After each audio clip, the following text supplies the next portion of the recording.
La France se prépare à accueillir des millions de visiteurs pour l'Euro de football qui débute en fin de semaine. Mais 7 mois après le 13 novembre, la crainte d'une attaque terroriste est dans tous les esprits. Pas moins de 13 000 policiers vont sécuriser les stades, les fan zones, les hôtels où résideront les équipes. Le préfet de police de Paris en charge du dossier l'a reconnu lundi. C'est une période difficile avec des frappes qui peuvent concerner notre pays partout et pas seulement dans les fan zones ou dans les stades.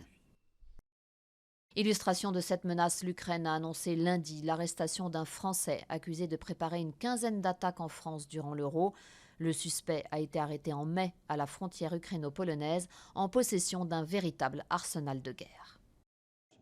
L'État, au secours des victimes des inondations. Manuel Valls a annoncé lundi la mise en place d'un fonds d'extrême urgence de plusieurs millions d'euros à destination des sinistrés sans ressources ayant tout perdu.